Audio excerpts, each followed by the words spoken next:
Assalamualaikum warahmatullahi wabarakatuh. Selamat datang kawan-kawan semua di channel Riam Biru. Terima kasih banyak untuk kawan-kawan yang sudah berkenan hadir di channel ini. Dan di cerita kedua hari ini masih seputaran mudik. Karena mungkin ya ini hari-hari ini lagi banyak orang mudik ya. Ada beberapa cerita mudik yang nanti kita coba bawakan. Nah, salah satunya setelah sebelumnya itu ada satu cerita dari Mas Tio ya, mudik dari Bekasi menuju ke Pemalang. Nah, kali ini ada satu cerita datang dari Mas Anton, mudik dari Jogja menuju ke Brebes. Ya, ada satu pengalaman waktu itu yang dialami oleh Mas Anton dan keluarga. Jadi, Mas Anton itu memang sekeluarga itu udah tinggal di Jogja sana, tapi setiap lebaran satu keluarganya Mas Anton tersebut, bapak, ibunya, adik-adiknya semuanya gitu ya, ini mudik bareng itu semuanya menuju ke Brebes sana, menuju ke rumah kakek neneknya Mas Anton itu dari pihak bapak. Ya sudah, mudik itu biasanya memang satu keluarga itu satu mobil ya. Bapak yang nyetir nanti gantian sama Mas Anton. Kejadiannya sendiri itu sekitar tahun 2013. Mas Anton mudik lah, singkat cerita begitu ya.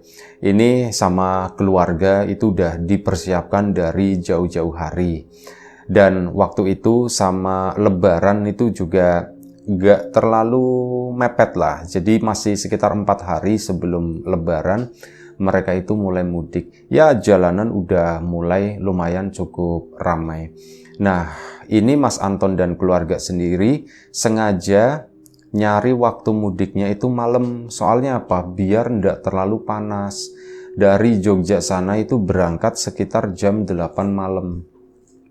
Nah, awal perjalanan itu ya semuanya lancar, padat, merayap ya keluar dari Jogja tersebut. Dan di awal-awal perjalanan itu semuanya juga lancar sampai itu berangkat dari Jogja itu sekitar jam 8. Nah, itu sekitar jam 1 pagi. Ini udah nggak tahu sampai mana, tapi yang jelas kendaraan itu udah bisa dipacu kencang banget, itu nggak bisa karena memang lumayan cukup padat kendaraan yang mudik waktu itu. Nah, ini sekitar jam 1 pagi. Waktu itu bapaknya Mas Anton, setelah mereka istirahat sebentar gitu kan, mereka jalan lagi. Nah, ini tukeran posisi, yang nyetir itu Mas Anton. Bapak itu duduk di depan di situ, tidur lah. Nah, ini ibu, adik-adiknya semuanya itu di belakang itu juga pada tidur. Mas Anton sendirian. Soalnya apa? Feeling nih ya. Ini nanti di suatu titik di sana, misalkan di Brebes itu kan bakal macet parah. Nah, itu nanti ya besok pagi gantian lah sama bapak gitu kan. Nanti kalau misal bapak capek lagi, gantian lagi sama Mas Anton. Intinya nyetir itu ganti-ganti. Nah, ini jam 1 pagi, semuanya itu udah pada tidur, udah pada lelap.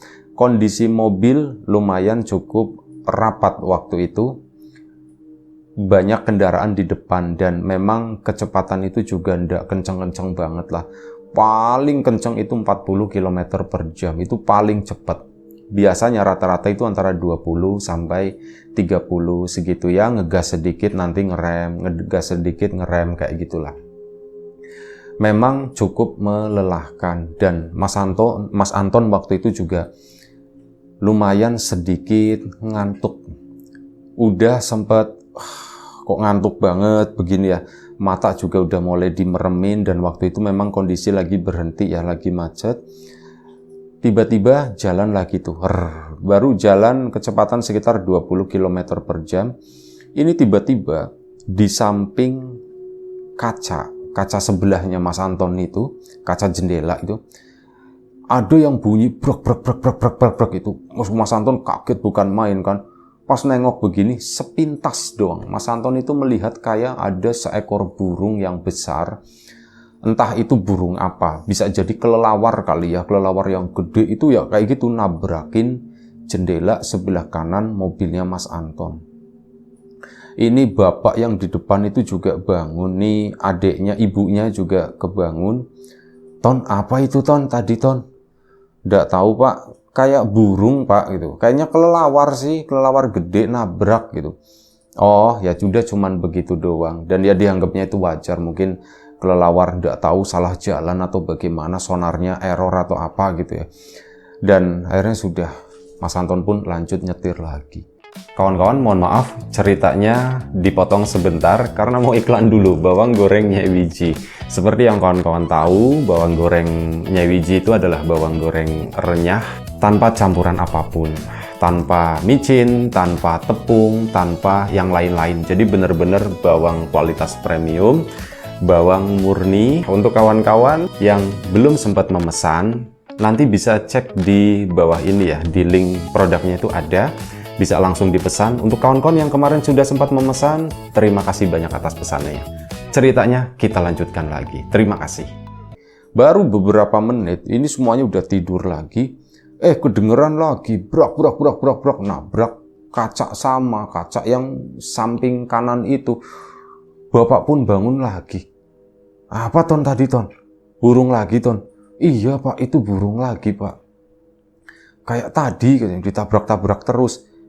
Mas Anton buka jendela kan waktu itu, Ton jangan dibuka kata bapak, udah tutup aja. Iya pak gitu kan. Tadi maksudnya itu mau nengok gitu kan ke sana, dan kecepatannya waktu itu memang pelan ya. Akhirnya ditutup, bapak pun ikut melek gitu kan. Ya sudah tak temenin kata si bapak, udah tak temenin, dan akhirnya sudah Mas Anton pun diajak ngobrol sama bapak gitu kan. Nggak ngobrolin masalah kelelawar tadi atau apa. Bapak itu cerita dulu Bapak waktu di Brebes gitu kan. Ini masih ya pernah lah Bapak itu kan hidupnya sebelum ada Mas Anton, sebelum menikah itu kan memang merantaunya ke daerah Jogja situ. Makanya ketemu sama keluarga, sama ibunya si Mas Anton, kenalnya tuh di Jogja. Ya ceritanya begitulah. Zaman dulu Bapak belum sepadat ini lewatnya jalur selatan ya, belum sepadat ini. Dulu itu masih ya jalanan memang nggak terlalu enak ya, tapi saat mudik wis katanya rame Bapak itu naik bus katanya begitu kan. Ada satu rombongan ini Brebes, semuanya Brebes, ya udah Bapak ikut. Dan ya nggak ada macet-macetan begini Ton gitu. Zaman sekarang aja gitu kayak gini mudik itu macet-macet. Ya Mas Anton iya aja ya, memang kendaraannya itu udah terlalu banyak gitu kan, mobil jalanannya masih sempit begini. Nah udah nggak terasa tuh ngobrol-ngobrol, Mas Anton pun akhirnya putar musik ya, ganti channel radio. Bapak udah nggak ada suara, pasti tengok lah Bapak tidur lagi. Waktu itu jam 1:30 pagi. Sabarlah begini ya, sabar aja. Baru berpikiran sabar gitu kan, kaki juga udah mulai pegel nginjak kopling. Di depan itu kendaraan jalan menjauh ke sana dengan kecepatan yang lumayan cukup longgar gitu. Kosong ya. Akhirnya Mas Anton pun lanjut lagi perjalanan itu dengan kecepatan yang lebih dari sebelumnya. Kali ini itu sekitar 40 km per jam, tetap jaga jarak, aman ya. Mantau terus kondisi kendaraan di depan seperti apa, saat ngerem ya ikut ngerem dan sebagainya. Intinya itu selamat, nggak buru-buru. Nah lagi jalan seperti itu, Mas Anton itu ngelihat di samping klepek, ada yang terbang. Ya dikiranya Mas Anton itu kan kelelawar yang tadi ya.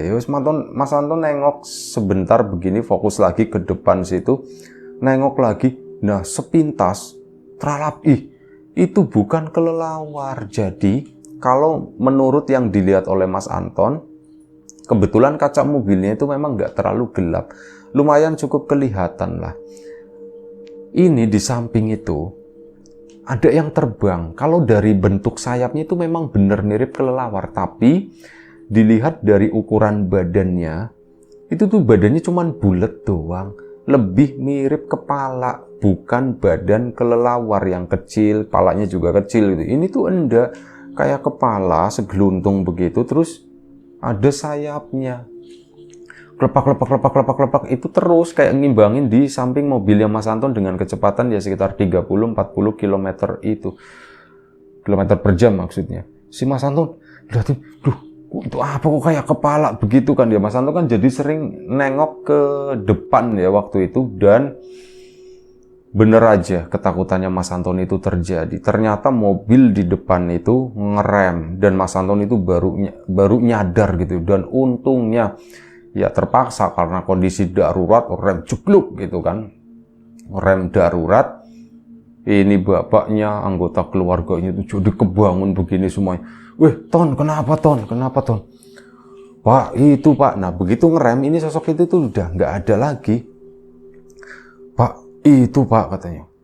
Itu apa? Nah, mobil jalan lagi tuh ke sana. Hati-hati ya Ton ya, hati-hati ya Pak, hati-hati, jaga jarak aja Ton, jaga jarak. Nggak usah terlalu mepet, kata Bapak. Iya Pak. Kamu ngantuk nggak? Kata Bapak kan. Enggak sih Pak, aku belum ngantuk, kata si Mas Anton. Dan memang belum ngantuk waktu itu. Ngantuk sedikit gitu ya, cuman ya masih bisa ditahan lah sama dia. Nah, Mas Anton cerita, Pak, tadi itu Pak, gara-gara itu kepala Pak, itu bukan kelelawar gitu ya. Kok bisa ya Ton ya? Kamu ngelihat tadi Ton, jelas Ton. Jelas Pak, aku ngelihat jelas Pak, itu tuh kelelawar Pak. Kelelawar. Bukan kelelawar Pak, itu kepala. Cuman ada sayapnya terbang. Bapak pun apa, diem aja. Ya sudah, semuanya berdoa ya gitu ya. Semuanya berdoa. Itu suasana di dalam mobil itu jadi mencekam. Bahkan apa? AC aja aromanya itu berubah. Ada wangi-wanginya sedikit. Cuman nggak tahu itu bukan wangi melati, bukan wangi apa, tapi wangi asing. Yang Mas Anton sama keluarga itu juga nggak pernah nyium itu. Adiknya Mas Anton yang pertama, Bu, kok bau wangi ya Bu ya, gitu. Kata ibunya dibegituin, udah jangan dikomentarin, jangan diapain, kata si ibu kan. Akhirnya udah diem semuanya dengan kondisi tegang tadi. Mas Anton otomatis tegang juga, dan ya di depan itu macet lagi, berhenti lagi gitu. Dan akhirnya Bapak memutuskan, Ton, kalau ada tempat istirahat, kita istirahat aja dulu sebentar. Iya Pak. Dan mungkin sekitar 5 menit kemudian memang ada tempat istirahat, dan di situ lumayan cukup lowong. Berhentilah si Mas Anton minggir gitu ya, ngesen, parkir di situ, di ya posko mudik lah mungkin ya, kayak di cerita sebelumnya seperti itu. Berhenti di sana, turun dari situ, ada orang jualan produk, lebih tepatnya itu disponsori oleh produk jamu herbal gitu kan. Dan ya sudah, sekalian ngonsumsi itu, disuguhin sesuatu, disediakan tempat istirahat, dan keluarganya Mas Anton pun membelilah produk tersebut ya. Akhirnya sudah, duduklah mereka di sana. Lagi istirahat, Bapak, Mas Anton, ya kita istirahat sebentar di sini ya. Iya Pak, iya Pak. Dan tiba-tiba sosok itu tuh keluar lagi, ngedeket, cuman bukan ke arah mereka, tapi ke arah mobil. Di mobil itu ada yang plok gitu. Cuman ketutup ya waktu itu, ketutup sama jadi ini mobil parkir di pinggir jalan. Mereka kan agak sedikit masuk ya di posko itu. Nah ini ketutup setengah. Itu si sosok tadi, sosok yang kepala ada sayap kelelawarnya itu, seolah-olah seperti itu. Itu lagi terbang ya di deket itu kaca setir, kacanya supir di sana. Ya di dekatnya Mas Anton saat lagi nyetir tadi. Itu Bapak itu langsung bangun waktu itu. Ke sana Mas Anton pun akhirnya ngikut gitu kan. Nah Bapak menuju ke arah mobil. Pak mau kemana Pak? Kata ibu seperti itu. Nggak usah Pak. Nah ini yang ada di situ para penjaga kan, yang ada di posko mudik tersebut. Bu ada apa Bu? Nanya kan. Mas ada apa? Ini Mas nggak tahu Mas, mobil kami dari tadi itu aneh, kata si Mas Antonnya.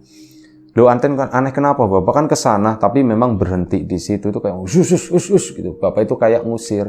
Udah kalian pergi, jangan gangguin kami gitu ya. Kami juga nggak ngapa-ngapain, kami cuma mau mudik, kata si Bapak. Mas, memang kenapa? Nah, akhirnya cerita si Mas Anton. Iya Mas, mobil kami itu aneh. Tadi saya nyetir, itu kaca jendela itu ditabrak 2 kali sama sesuatu mirip kayak kelelawar gede. Cuman pas lagi jalan lancar, itu kan nabrak cuman sebentar ya. Brek. Saya nengok, ya itu udah pas lagi terbang menjauh lagi. Dan ini saat lagi jalan, saya tuh ngelihat ternyata itu bukan kelelawar, melainkan ada kepala, ya kepala bersayap mas gitu kan. Oh, kok serem ya gitu kan. Nah akhirnya si salah satu petugas tadi, petugas poskomudik itu manggil salah satu temannya. Mas, ini masnya ini katanya tadi digangguin begini-begini. Oh iya, dari mana mas dimulainya? Dari mana ya pak ya? Waduh, ya beberapa kilometer lah dari di belakang sana, kata si Mas Anton. Oh sebentar ya, saya lihat dulu, katanya begitu kan. Akhirnya apa? Dicek mobil si itu, nggak buka pintu, nggak apa, karena kondisinya itu masih terkunci. Mas Anton juga ikut, bapak ikut. Si pemuda itu sama beberapa petugas yang lain itu juga mendekat ke arah mobilnya Mas Anton ke sana. Di jalan dikelilingin mobil tersebut sekali, 2 kali, 3 kali, dan Mas, mohon izin, kata si itu ya. Si Mas itu, pemuda tadi berhenti di belakang mobil persis. Mas, mohon izin. Iya, kenapa? Bisa tolong dibuka sebentar enggak, katanya. Oh, iya mas, emang kenapa mas, ada apa ya? Kayaknya ada sesuatu di bagasi sana. Sesuatu di bagasi. Iya mas, gitu kan. Coba deh dicek aja gitu kan, dicek aja. Akhirnya apa? Dibukalah sama Mas Anton bagasinya. Jegrek, itu kan ada tumpukan barang-barang di situ, dan tepat di atas koper, ada koper adiknya warnanya hitam gitu. Itu ada benda kayak lintingan gitu ya, kayak lintingan rokok seperti itu, kecil, dia kayak pocong-pocongan gitu. Itu nyelip di sana, slep. Itu mas, katanya, kata si petugas posko tadi. Apa ini ya mas ya? Nggak apa-apa, diambil aja, kata itu. Atau mau tak ambilin? Mas aja deh, katanya. Mas Antonnya takut gitu kan, sampean aja mas itu. Akhirnya diambil sama itu.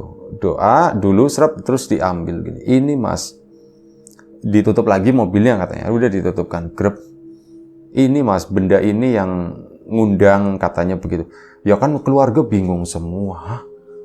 Ini punya siapa? Lina, ini punya kamu? Bukan, adiknya si Mas Anton, karena ada di atas kopernya Mbak Lina. Bukan, apaan kayak gitu, kata si Mbak Lina. Aku juga nggak tahu bu. Lah terus ini datangnya dari mana ya? Ini tuh punya siapa ya? Kok ada benda-benda seperti ini? Ini apa ya mas ya? Udah sini yuk, mari yuk kesini sih. Akhirnya dibawa ke tempat yang terang, ke poskomudik itu tadi. Dibukalah si buntelan tadi. Dibungkusnya itu bukan pakai kertas ya, tapi pakai kain putih. Begitu dibuka, di dalamnya itu ada tanah, ada rambut.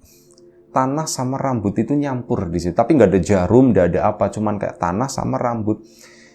Itu nyampur. Lebih tepatnya itu kayak rambut, tapi dikasih tanah. Ya tanahnya lumayan cukup lah. Dan begitu dibuka, ini apa ya mas? Wah, ini apa ya? Ini tuh kayak semacam buhul, katanya begitu. Ini tuh kayak semacam ya benda-benda yang tidak baik, yang harusnya tidak berada di situ. Datangnya dari mana ya mas ya? Waduh, kalau dari mana saya tidak tahu. Tapi memang ini ya yang bikin mobilnya sampean itu diikuti, katanya begitu. Oh gitu ya mas. Kira-kira dari mana ya? Sebentar, akhirnya kan keluarga diskusi, mikir semuanya. Kita berapa kali sih ngebuka bagasi? Ternyata ya di tempat istirahat tadi, yang pertama itu ya, saat pergantian supir dari bapak ganti ke Mas Anton, di situ si pintu bagasi belakang itu dibuka sama si Lina. Ada mau ngambil sesuatu. Si adiknya tadi itu kan lagi dapet, jadi mumpung lagi istirahat mau ganti sekalian. Nah itu ngambil sesuatu dari belakang sana, dari tas kecil. Bagasi itu dibuka sebentar, diajak ngobrol sama ibu. Lin, sini sih Lin, sebentar ya. Hari udah, ini mobil masih kebuka bagasi ya. Nah mungkin di situ kali ya ada orang yang nyelipin, ada orang yang iseng kali naruh sesuatu itu. Bisa jadi mas. Dan akhirnya kan nanya-nanya, ini kayak gini, kalau misal orang iseng seperti ini tujuannya buat apa sih gitu kan. Ya keluarga kan nanya, oh kalau begini sih mas biasanya ya mungkin masnya sendiri udah ngalamin kali ya tadi berdasarkan cerita. Ya dipikir lagi, iya sih, tadi kita hampir kecelakaan ya, gara-gara si Mas Anton fokus nengok ke arah sosok itu kan. Jadinya ngerem mendadak, untung belum gedor di depan itu. Ya mungkin tujuannya itu, Mas. Kenapa, Mas? Orang nyari-nyari seperti itu ya. Kan nggak kenal, kita kan di jalan atau apa. Ya Mas, namanya orang seperti itu. Bisa jadi ada orang yang lagi nyari tumbal atau apa. Ya random aja seperti itu ditaruh. Nanti kalau misal terjadi kecelakaan, ya itu dianggapnya kayak semacam tumbalnya begitu. Kata si emasnya itu. Kok serem ya, terus ini gimana Mas? Ya sudah, enggak apa-apa, ini kan udah diambil, udah nanti ini tak buang aja di belakang situ, kata si Masnya. Mas makasih ya gitu ya. Iya sama-sama Mas, sama-sama. Dan waktu itu mereka kan memang lagi di perjalanan ya, dan Mas Anton bapaknya itu tadi mau ngasih sesuatu ke si Masnya itu, cuman Masnya, Pak, ndak usah Pak, katanya, ndak usah, ini tugas kami, ini ya bagian dari pelayanan juga di sini gitu. Ndak usah Pak, Bapak kalau misal mau nyumbang, mending beli produknya aja gitu. Akhirnya sudah dibeli produk, beli lagi akhirnya sebagai rasa terima kasih lah gantinya itu ya. Ya akhirnya mereka pun melanjutkan perjalanan. Nah melanjutkan perjalanan itu alhamdulillah lancar-lancar aja. Sampai mereka pagi ya, menjelang pagi itu udah memasuki area Brebes sana.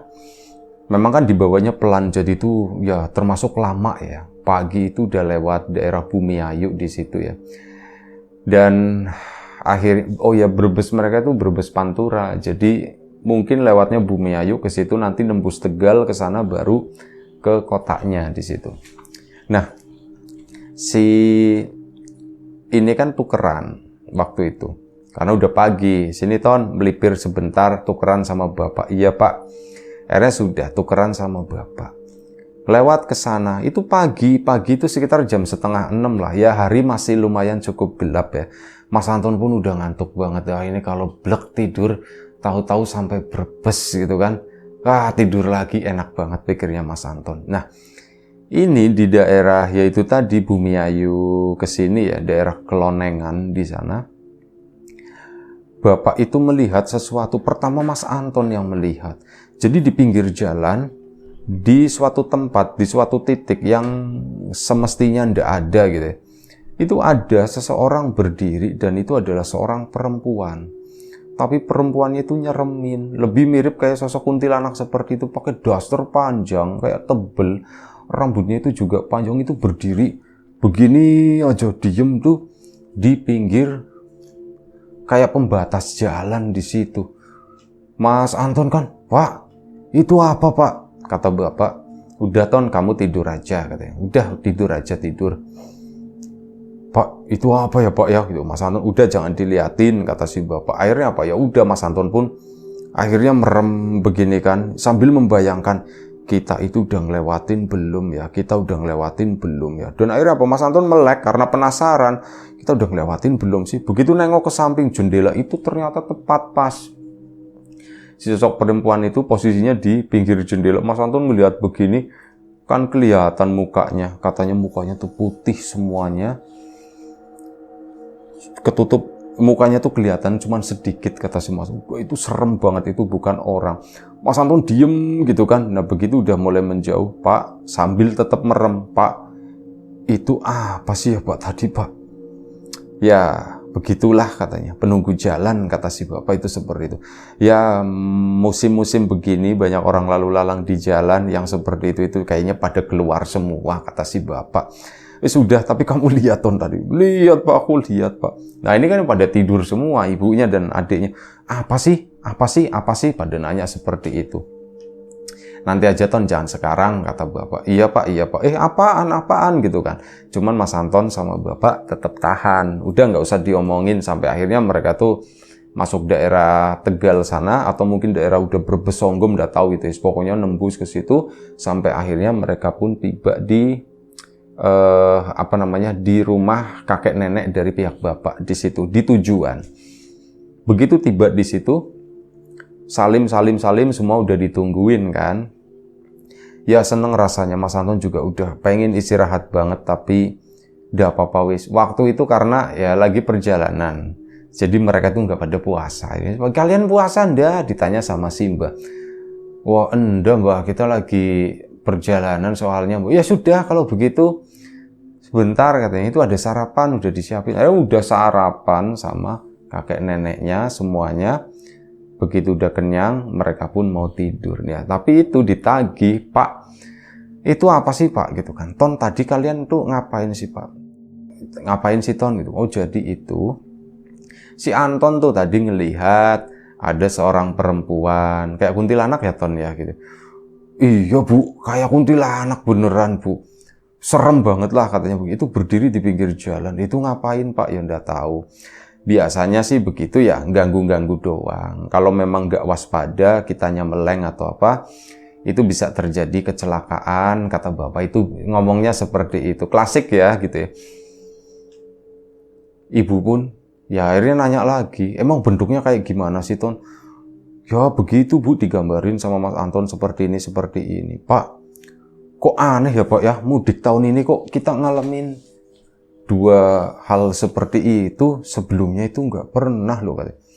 Iya Bu, Bapak juga bingung kok kita apes. Ya dibilang apes ya enggak sih ya, kita alhamdulillah selamat sampai tujuan di sini. Cuman perjalanan semalam itu memang sedikit diwarnai seperti itu. Dan ternyata usut punya usut, ternyata semalam itu, dan ini ndak tahu Mas Anton juga lah, ini disambung-sambungin gitu ya.